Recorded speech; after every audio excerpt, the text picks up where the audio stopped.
नमस्कार चाहते संपूर्ण भारत न्यूज़ देख रहे हैं। इस वक्त आप सभी को बता दें, नेपाल में जिस तरीके से जनजी प्रोटेस्ट चल रहा है, कहीं ना कहीं उसके चिंगारी कहेंगे भारत में भी आ चुकी है। अब भारत में किस जगह कैसे और कहाँ है चिंगारी उठी है, ये सभी को पता है। देखिए, इस पर ज़्यादा ना बात करते हुए सीधा दर्शक से पूछेंगे, सर नेपाल का जनजी प्रोटेस्ट भारत की चिंगारी बनेगी भारत में? देखिए, भारत में चिंगारी तो लग गई लेह लद्दाख में, लेकिन हमारे युवाओं को सोचना चाहिए, समझना चाहिए कि आप उस देश में रह रहे हैं, ये सारी संपत्ति आपकी है। यहाँ पे जनता का अधिकार चलता है, जनता का राज चलता है। आप अपनी ही संपत्तियों को नुकसान पहुँचा रहे हैं। नेपाल में भी तो जनता का राज चलता था। नेपाल में जनता का राज सकता था कि वो गलत कर रहे हैं, हम भी गलत करें। वो गलत किए, अपनी संपत्तियों को नष्ट किए। आपको पता है, संसद भवन को जला देना, फिर नया संसद भवन का निर्माण करना कितना खर्च आएगा? खर्चा तो बहुत है। कहाँ से आएगा वो पैसे? वो पैसे कहाँ से आएगा? किसी देश से लोन लिया, उधार लिया जाएगा, लोन लिया जाएगा, कहीं से लोन लेके बनाया जाएगा। फिर उसके बाद कहीं न कहीं उस लोन की रिकवरी किससे की जाएगी? आपसे की जाएगी। किसके थ्रू की जाएगी? महंगाई के थ्रू की जाएगी, बेरोजगारी के थ्रू की जाएगी, भ्रष्टाचार के थ्रू की जाएगी। फॉरेन इन्वेस्टर आएंगे जो कम पैसे में आपके यहाँ इन्वेस्ट करेंगे। तो नुकसान किसका है? आपका है। भारत में चिंगारी लगी लेह लद्दाख में। सुनिए, लेह लद्दाख में चिंगारी लगी, प्राइवेट सरकार बीजेपी के हेडक्वार्टर को जलाया गया, वहाँ के बीजेपी ऑफिस जलाया गया, सरकारी संपत्तियों को तोड़ा गया, जलाया गया, आगजनी की गई, पुलिस पे पथराव किया गया। पता है, लेह लद्दाख में घूमने के लिए टूरिस्ट जाते हैं, डर के मारे टूरिस्ट नहीं जाएंगे। बिजनेस ठप पड़ा है, बच्चों के लिए स्कूल कॉलेज बंद हैं, लोग ऑफिस नहीं जा पा रहे हैं। किसका नुकसान हो रहा है? हम ही आपका हो रहा है। कहीं ना कहीं एक बार बताइए, नेपाल में जनजी प्रोटेस्ट होता है, सरकार के खिलाफ हुआ था, भ्रष्टाचार भरा हुआ था सरकार में, वही इस वजह से विरोध कीजिए। वो छोड़ के भाग गए ना। 3 दिन 23 घंटे में उन्होंने 24 घंटे में छोड़ दिया देश। 24 घंटे में आपको मिल गया ना, अब तो शांत हो जाते। तोड़ फोड़ करने की क्या जरूरत थी? आगजनी करने की क्या जरूरत थी? लूटपाट मचाने की क्या जरूरत थी? लोगों के गोदाम में जाके, शॉपिंग मॉल में जाके वहां से सामानें लूटने की जरूरत क्या थी? आप सरकार का विरोध कर रहे थे ना, कि अपने संपत्तियों का विरोध कर रहे थे, अपने देशवासियों का विरोध कर रहे थे, अपने भाइयों का विरोध। तो सरकार का विरोध है, लेकिन वो विरोध कहाँ से कहाँ पहुँच गया? घर, आप किसी और के घर में आग लगाए हैं तो उसकी लौ जो लपटें होंगी वो आपके घर पे भी तो आएंगी। आप पड़ोसी का घर क्यों जला रहे हैं? अच्छा, कहीं ना कहीं और बताइए, जैसे जनजी प्रोटेस्ट है ये, क्या आइन लोग मोहम्मद, तो ये जनजी प्रोटेस्ट लग रहा है कि क्योंकि कहीं ना कहीं ये भी इसी तरीके से देखा जा रहा है? ये सब सोचिए, क्योंकि वो भी कह रहे कि जैसे नेपाल में वो हम भी सरकार हिलाने का मैं खुद के अध्ययन पे, खुद के रिसर्च पे बोलता हूँ, जो मैं क्योंकि सबका सुन के बोलना बेवकूफ़ी होता है मेरे ख्याल से, कि आप किसी ने कुछ बोल दिया, पहले आपको बोलने के तरीके से समझना चाहिए क्या बोले। अब ये बताइए कि आई लव मोहम्मद के पोस्टर लगे, विरोध हुआ, विरोध शांतिपूर्वक भी हो सकता था कानपुर में। आप अपनी बात को शांतिपूर्वक ले जाके मान सकते थे। आप जैसे वहाँ पे परमिशन नहीं था लगाने का, आप जाके परमिशन ले लेते। आप परमिशन दे देते, परमिशन नहीं देते क्या? यार, आप परमिशन पहले लेने तो जाते, आप लेने ही नहीं गए। आप कैसे कह दिए कि मिलेगा या नहीं मिलेगा? आप खड़े हो, आप इंटरव्यू करने के लिए मुझे बुलाया, आपने मेरे पास आया ना कि भाई एक थोड़ा सा बात बता दोगे लेह लद्दाख के मामले में, जनजी प्रोटेस्ट में, क्योंकि आप भी जनजेड से बिलोंग करते हो। आप मेरे पास आए ना, आप कैसे पहले से डिसाइड कर लिए कि मैं बोलूँगा या नहीं बोलूँगा? बिल्कुल बिल्कुल, आप पहले गए होते। ये भी है। अब उसके बाद देखिए, दोनों तरफ से है। अब हिंदू पक्ष को बुरा लग गया कि हमारे भगवान को क्यों रोका गया। नवरात्रि आ रही, पंडाले तो सजे हैं, कई पंडालों में आग लगाई गई है, पंडाले सजे हैं, दिन रात गाने बज रहे हैं, गरबा हो रहा है, डांडिया हो रहा है। हम क्यों अपनी आस्था को ना रिप्रेजेंट किए? वो किए। उसके बाद दोनों तरफ से अनौपचारिक रूप से कुछ अराजक तत्व थे जिन्होंने आगजनी की। मैं कहता हूँ नहीं, किसका नुकसान हुआ? ना आप ही लोगों का हुआ, हमारा ही हुआ। और दूसरी चीज देखो, बहुत बड़ी राजनीति है ये, सब सत्ता का खेल है। आप ये सोचिए कि जहाँ जहाँ सरकार गिरी है, जहाँ जहाँ सरकार गिरी है, विपक्ष के लोग, विपक्ष के जो प्रतिनिधित्व नेता हैं उनसे मिले हुए हैं, मिलने गए थे। चाइना भी गए थे, अमेरिका भी गए थे, नेपाल से भी मिले। क्या ये विपक्ष करवा रहा है? देखिए राजनीति है। राहुल गांधी का आया ट्वीट, भारत के जनजेट। उसके बाद आप नेता संजय सिंह का कश्मीर से ही आया जनजेट। उसके बाद अशोक स्तंभ तोड़ा गया। सबसे पहले शुरुआत कहाँ से होती है? अशोक स्तंभ से। नहीं, पहलगाम हमले से। अच्छा, पहलगाम हमले। ऑपरेशन सिंदूर हुआ, बीजेपी का चेहरा बना। उस टाइम पे मैं क्या वो जैनजी प्रोटेस्ट नहीं होता नेपाल? आप पहलगाम नहीं, मैं पहलगाम हमले के टारगेट किलिंग। टारगेट कहाँ से हुआ? बांग्लादेश में भी से हिंदू मारे गए, पश्चिम बंगाल में हिंदू ही मारे गए। टारगेट कौन हो रहा है? प्रोटेस्ट को बीजेपी किसको लेके चल रही है? हिंदू। छवि किसकी खराब हो रही है? हिंदुओं की।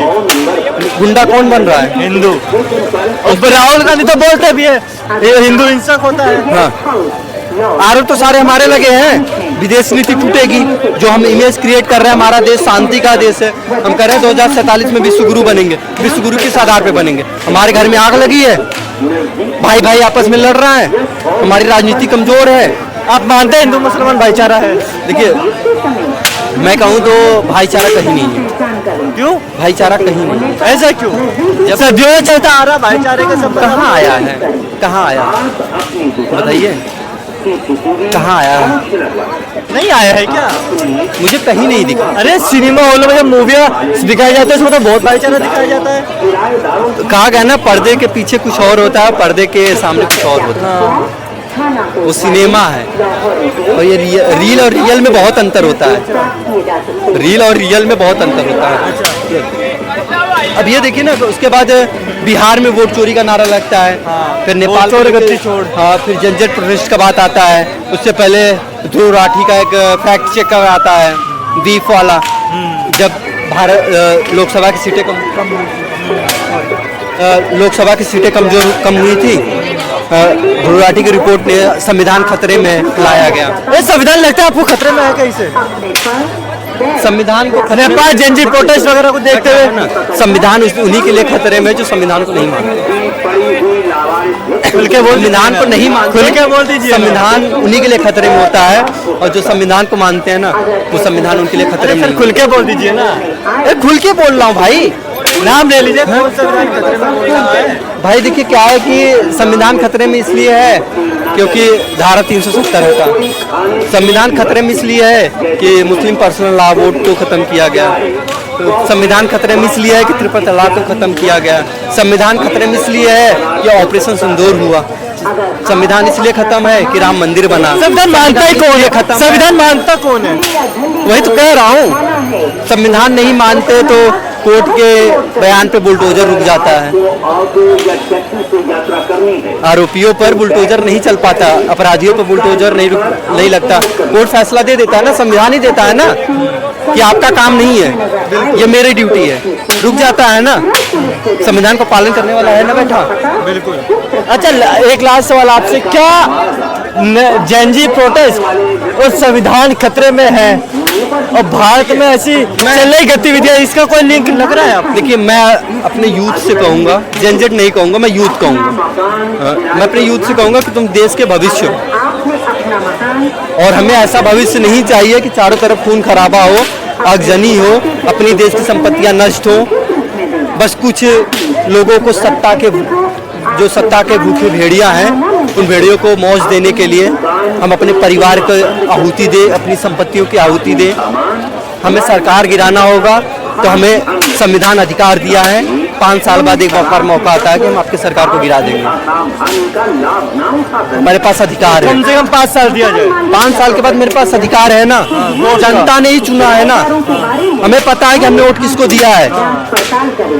मैंने किसको वोट दिया है, जनता को पता है कि मैंने वोट चोरी हुई, हमारी वोट चोरी हुई कि नहीं हुई, ये हमें पता है। हमें किसी से प्रमाण की जरूरत नहीं है। उनको दिक्कत हो रही है कि कहीं ना कहीं झूठा साबित करूं मैं तुम्हारी किसी आई बिल्ली खंभा नोचे, वही हाल है। ऐसा ही कर रहा हूँ कि हर तरफ से विरोध, हर एक चीज का विरोध, सेना के सब कहीं आप खड़े होते। यार सेना का शौर्य पे विरोध क्यों हो रहा है? ये तो गर्व की बात होनी चाहिए। नहीं होता ना, मैंने नहीं किया ना, आप कैसे कर दिए? जो काम मैं नहीं किया वो आप कैसे कर दिए? आप करने गए थे तो हमसे पूछे होते।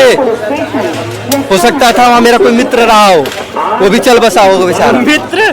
एक दुश्मन जैसे भी मित्र था। अरे कहीं एक खुफिया एजेंट होते हैं ना, हो सकता है वो भी बेचारा चल बसा हो, जो वहाँ की खबरें इनके पास लाता होगा। अच्छा, जो सीक्रेट एजेंट, सीक्रेट एजेंट भाई हो सकता है गया होगा। तकलीफें हैं यार, दर्द है, वो सबका अपना अपना होता है। दिल में भरा है गम, कैसे उतारा जाएगा? और मोदी जी ने तो खुली छूट देती सेना को, वहाँ पे बम ही बम फेंका जाएगा। कह दिए है ना, तकलीफ इसी बात की है कि आँख दिखाओगे तो आँख निकाल ली जाएगी। निकाल के हो सकता है हमारे यहाँ के बच्चे जो कांच के गोटियां खेलते तुम्हारी आंखों से खेले, अगर भारत की तरफ आंख उठा के देखे। मैं आंख उठा के देखो यार, मैं मना नहीं कर रहा हूँ, आप सम्मान पूर्वक देखो, रिस्पेक्ट देखो। आप आओ, भारत की इतिहास को समझो। दोस्ती, भारत ना काऊ कोई दोस्ती ना काऊ से बैर की नीति अपनाने वाला भारत देश है।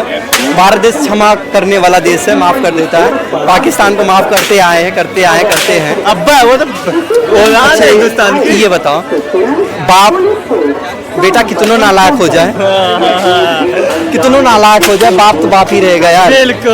थोड़ा सा रहेगा, चल सुधर जाएगा, एक मौका और दे दे सुधर जाएगा। चारों तरफ से लात खा रहा है ना, मैं कितना मारूं? मेरा तो सुनता ही नहीं है, कहीं और से मार खाएगा सुन लेगा। चाइना से मार खाया सुना, चला गया दुबई। हाँ गया ना, पहले अमेरिका के पास गया, अमेरिका लात खाया, फिर चाइना की गोद में आया, चाइना ने अच्छे से लाल पाल किया, लात मार के भगा दिया।